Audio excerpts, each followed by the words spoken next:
السلام عليكم ورحمة الله وبركاته. أشهد أن لا إله إلا الله وحده لا شريك له وأشهد أن محمدا عبده ورسوله. أما بعد فأعوذ بالله من الشيطان الرجيم.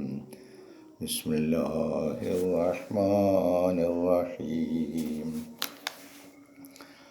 الحمد لله رب العالمين الرحمن الرحيم مالك يوم الدين إياك نعبد وإياك نستعين اهدنا الصراط المستقيم صراط الذين أنعمت عليهم غير المغضوب عليهم ولا الضالين.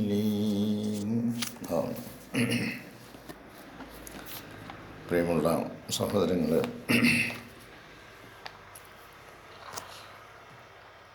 പരിശുദ്ധ ഖുർആനിൽ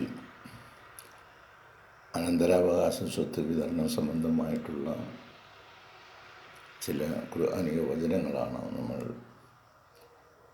മനസ്സിലാക്കിക്കൊണ്ടിരിക്കുന്നത്. അതിൽ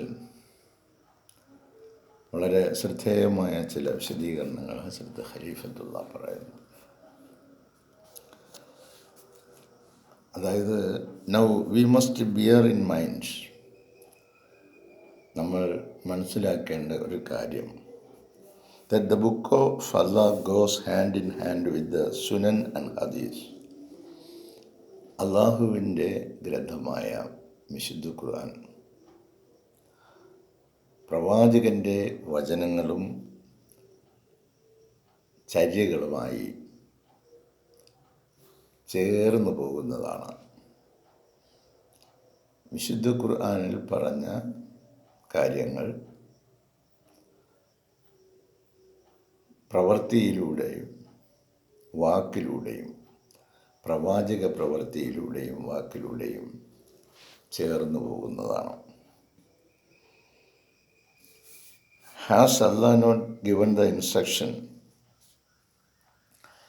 അല്ലാഹു തആല തന്ന ഒരു നിർദ്ദേശത്തെ നിങ്ങൾ കാണുന്നില്ലേ? Obey Allah and obey the Messenger. അള്ളാഹുവിനെ അനുസരിക്കുക, അള്ളാഹുവിൻ്റെ ദൂതനെ അനുസരിക്കുക. ഇങ്ങനെ ഒരു വചനം നമുക്ക് കാണാം. Therefore, by following the examples of the Holy Prophet Muhammad, peace be upon him, അതുകൊണ്ട് പ്രവാചക പ്രഭു മുഹമ്മദ് മുസ്തഫ സല്ലല്ലാഹു അലൈഹി വസല്ലമയുടെ മാതൃക പിന്തുടരുക എന്നത് അനിവാര്യമാണ്. അള്ളാഹിനെ അനുസരിക്കുക, അള്ളാഹിൻ്റെ ദൂതനെ അനുസരിക്കുക എന്ന് പറഞ്ഞ ഒരു വചനത്തിലൂടെ, ആ ഉദാഹരണത്തിൽ നിന്നും അള്ളാഹുവിനെയും പരിശുദ്ധ പ്രവാചകൻ മുഹമ്മദ് മുസ്തഫ സല്ലല്ലാഹു അലൈഹി വസല്ലമയും അനുസരിക്കുക എന്നത് നിർബന്ധമാണ്. One would understand the instructions laid out by Allah. ഓരോരുത്തരും മനസ്സിലാക്കേണ്ട ഒരു കാര്യം, അല്ലാഹു തആല നൽകിയിരിക്കുന്ന നിർദ്ദേശങ്ങൾ എന്താണ്, എന്തിനാണ് എന്ന് നമ്മളത് മനസ്സിലാക്കുകയാണെങ്കിലേ അതുകൊണ്ട് പ്രയോജനമുണ്ട്. അല്ലെങ്കിൽ നമ്മളിങ്ങനെ വെറുതെ ഇരിക്കാവുന്നതേ ഉള്ളൂ. Just like Allah did not give precisions and concerning, അല്ലാഹു തആല അനുസരിക്കണമെന്ന് മാത്രമാണ് പറഞ്ഞത്. അള്ളാഹിനെ, അള്ളാഹിൻ്റെ ദൂതനെ അനുസരിക്കുകയാണ്. അല്ലാഹു തആല did not give precisions concerning prayers. പ്രാർത്ഥനകൾ എങ്ങനെയാണ് നിർവഹിക്കേണ്ടത് എന്നുള്ളതിന് പ്രത്യേകിച്ച് കൃത്യമായിട്ട് അല്ലാഹു തആല പറഞ്ഞു. അത് പ്രവാചകനിലൂടെയാണ് നമുക്ക് പഠിപ്പിച്ചേക്കുന്നത്.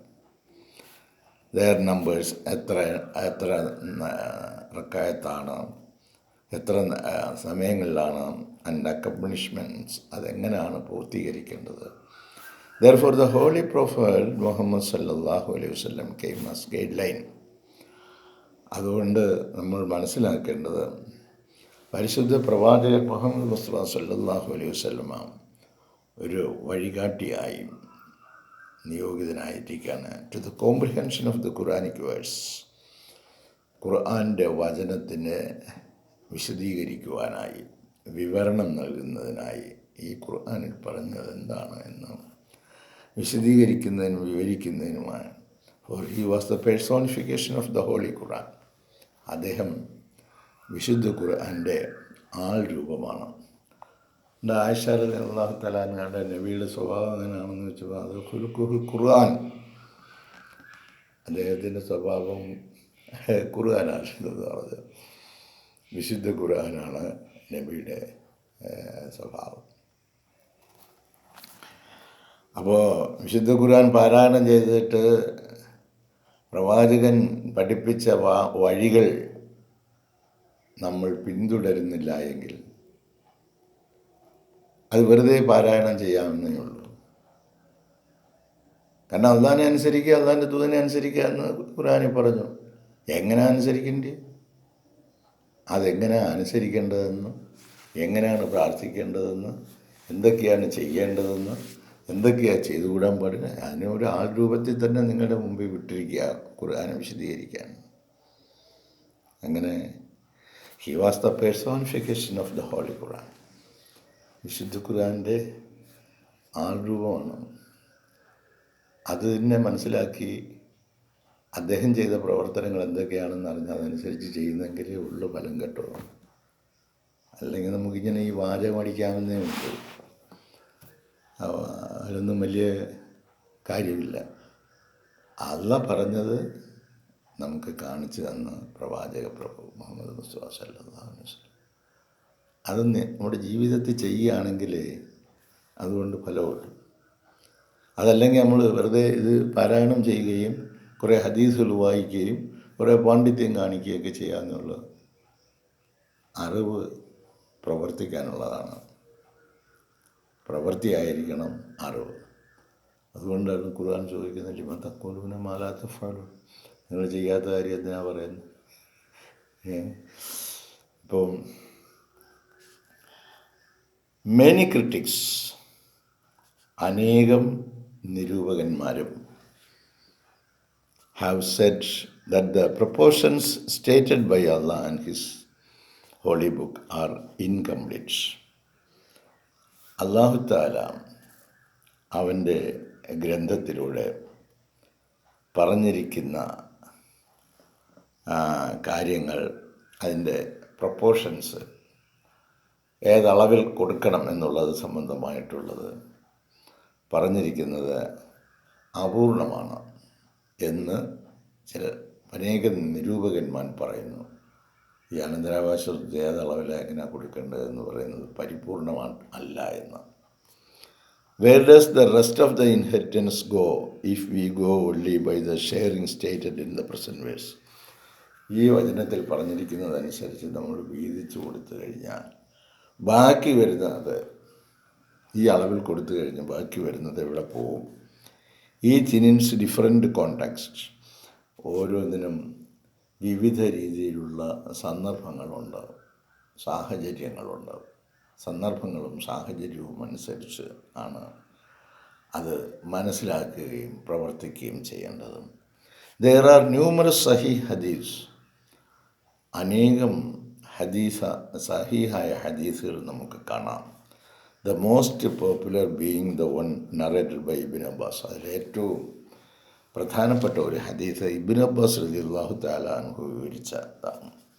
Which states that after the sharing of the prescribed inheritance, ഈ അനന്തരാവകാശ സ്വത്ത് പറയപ്പെട്ട നിലയിൽ വിതരണം ചെയ്തിട്ട് from the holy book to those entitled to receive it, ആരൊക്കെയാണോ അതിൻ്റെ അവകാശികൾ അവർക്കത് കൊടുക്കാനായിട്ട് നിങ്ങൾ നിർണയിച്ചിരിക്കുന്നു. Thereafter the remainder is to be given to the closest male relative of the deceased. എന്നിട്ട് അതിൻ്റെ ബാക്കി വരുന്ന എമൗണ്ട് അല്ലെങ്കിൽ വസ്തുവകൾ to be given to the closest male relative, പുരുഷ ബന്ധുവിന് ഓഫ് ദ ഡിസീസ്ഡ്, മരണപ്പെട്ട ആളിൻ്റെ ഏറ്റവും അടുത്ത പുരുഷ ബന്ധുവിന് കൊടുക്കണമെന്നും ഒരു ഹദീസിൽ പറയുന്നു. ഇതിന് in the times of the prophet of Allah, പ്രവാചക പ്രഭു മുഹമ്മദ് മുസ്തഫ സല്ലല്ലാഹു അലൈഹി വസല്ലമയുടെ കാലത്ത്, and even in the life time of the rightly guided caliphs, ഖലീഫമാരുടെ ഖുലഫാഉർ റാഷിദീങ്ങൾ എന്ന് പറയപ്പെടുന്ന 4 ഖലീഫമാരുടെ കാലഘട്ടങ്ങൾ, ആൻഡ് കമ്പാനിയൻസ്, അതുപോലെ അദ്ദേഹത്തിൻ്റെ അനുചരന്മാർ, in the case of the inheritance, ഈ അനന്തരാവകാശം സംബന്ധമായ ഈ പ്രശ്നം, being allocated only to a daughter and a sister, ഒരു മകൾക്കും ഒരു സഹോദരിക്കും മാത്രം കൊടുത്തതായിട്ടും നമുക്ക് കാണാം. In the absence of any other relative, മറ്റാരും ഇല്ലാത്ത സന്ദർഭത്തിൽ അനന്തരാവകാശികളായിട്ട് മകളും സഹോദരിയും മാത്രമേ ഉള്ളൂ. അത് അവർക്ക് മുഴുവൻ കൊടുത്തതായിട്ട് നമുക്ക് കാണാം. The sharing used to be half to each regardless of the proportion initially allocated in the book of Allah. പകുതി വീതം കൊടുക്കണമെന്ന് പറഞ്ഞ വിശുദ്ധ ഖുർആൻ്റെ കൽപ്പനയ്ക്ക് അതിൽ നിന്നും മാറി അവർക്ക് അത് മൊത്തത്തിൽ കൊടുത്തതായിട്ട് നമുക്ക് കാണാം. Because both of them are entitled to receive from the inheritance due to their blood ties with the deceased. മരണപ്പെട്ട ആളിൻ്റെ രക്തബന്ധുക്കൾ എന്നുള്ള നിലയിൽ അവർ അതിന് അർഹരാണ്. ആ നിലയിൽ എന്നാൽ ഖുർആനിൽ പറഞ്ഞത് അങ്ങനെയല്ല. എന്നാൽ ഏറ്റവും അടുത്ത ബന്ധു എന്ന നിലയിൽ അതിൻ്റെ വ്യാഖ്യാനം ആ നിലയിൽ അത് ചെയ്തു. And verily Allah says in another place of the Quran, ഖുർആനിലെ മറ്റൊരു സ്ഥലത്ത് അല്ലാഹു തആല പറയുന്നു, blood relatives are specified to be closer to the believers. ഈ വിശ്വാസികളുമായിട്ട് ഏറ്റവും അടുത്ത ബന്ധം പറയുന്നത് രക്തബന്ധുക്കളെയാണ്. Closer to the believers than any other person, മറ്റേതൊരു വ്യക്തിയേക്കാളും വിശ്വാസികളോട് ഏറ്റവും അടുത്ത് നിൽക്കുന്നത് ഖുർആൻ പറയുന്നത് ബ്ലഡ് റിലേറ്റീവ്സ്, രക്തബന്ധുക്കളാണെന്ന്. ദാൻ എനി അതർ പേഴ്സൺ, മറ്റൊരു വ്യക്തി. അങ്ങനെ ഖുർആൻ പറയുന്നു. Except for the messenger of അല്ലാഹ്, എന്നാൽ അള്ളാഹുവിൻ്റെ ദൂതൻ്റെ കാര്യം ഒഴിവാണ് കേട്ടോ. Who must be dearer to them than their own flesh and blood, അവരുടെ തന്നെ രക്തവും മാംസത്തിനേക്കാളും അവർക്ക്, എന്ന് പറഞ്ഞാൽ എനിക്ക് എന്നേക്കാൾ പ്രിയതരമായിരിക്കണം എൻ്റെ പ്രവാചകൻ എന്ന് 33:7 അല്ലാഹു തആല പറയുന്നു. അപ്പം ബ്ലഡ് റിലേഷനൊക്കെ അവിടെ അവസാനിക്കും. ഇവിടെ അതിനേക്കാൾ നിങ്ങൾക്ക് ഡിയറായിട്ട് തോന്നണം, ഏറ്റവും പ്രിയപ്പെട്ടതായിട്ട് തോന്നണം പ്രവാചകൻ. പെരുന്നാൾ ദിവസമൊക്കെ ഒന്ന് ആലോചിച്ച് നോക്കിക്കേ, ചെറിയ പെരുന്നാൾ, വലിയ പെരുന്നാൾ ആഘോഷമൊക്കെ എങ്ങനായിരുന്നു പ്രവാചകനോടൊപ്പമുള്ള ആളുകൾ എങ്ങനെയാണ് അവർ മസ്ജിദിനെയും ഈദ്ഗാഹുകളെയും ഒക്കെ സജീവമാക്കിയിരുന്നത്.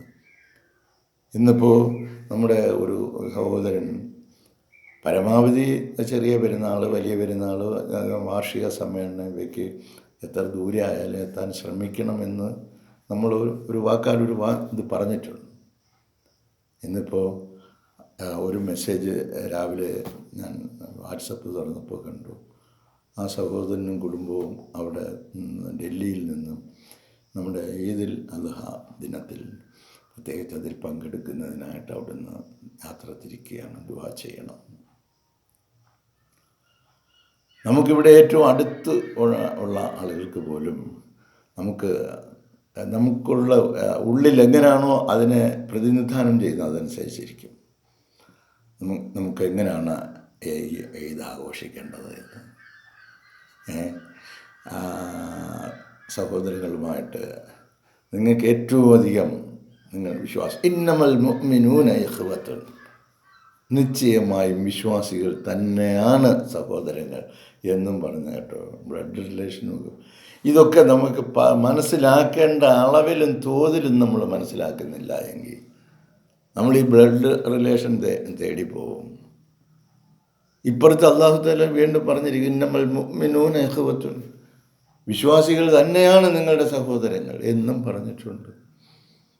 ഇതിനെല്ലാം നമ്മൾ മനസ്സിലാക്കേണ്ട അളവിലും തോതിലും അല്ല എങ്കിൽ മോശമായ നിലയിലുള്ള ദീനിനെ മോശപ്പെടുത്തുന്ന ആളുകളുമായി കൂട്ടുചേർന്ന് ഇരുന്ന് സന്തോഷിക്കാൻ, ഈദ് ഫങ്ഷൻ എന്തൊക്കെയാണ് നടത്തുന്നത് ഒക്കെ ആയിട്ട് തിന്നും കുടിച്ചും നടക്കുന്ന എന്തൊക്കെയോ കാര്യങ്ങളായിട്ട്.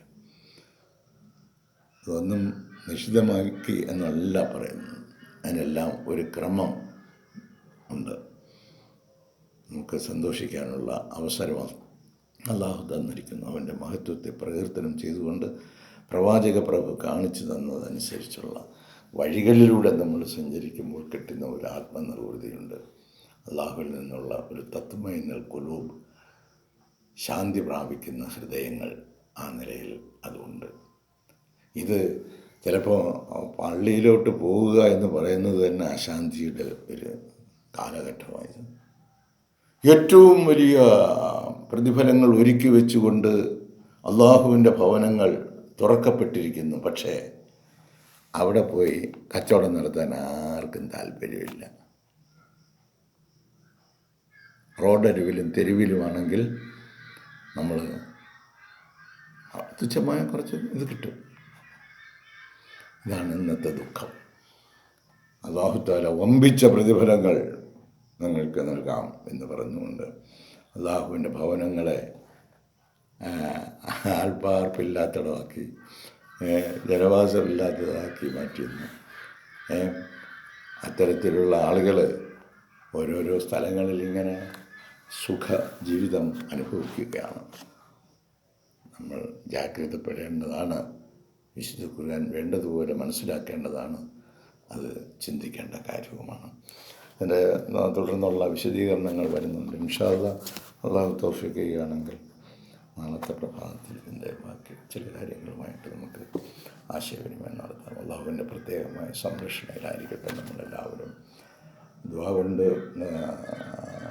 വസിയത്ത് ചെയ്തിരിക്കുന്ന നമ്മുടെ സഹോദരനും കുടുംബത്തിനും സുരക്ഷിതമായി ഇത് ദിന സന്തോഷങ്ങളിൽ പങ്കെടുക്കുവാൻ, യാത്ര സുഖമായിരിക്കുവാൻ എല്ലാവരും ദുആ ചെയ്യുക. അസ്സലാമു അലൈക്കും വറഹ്മത്തുള്ളാഹി വബറകാതുഹു.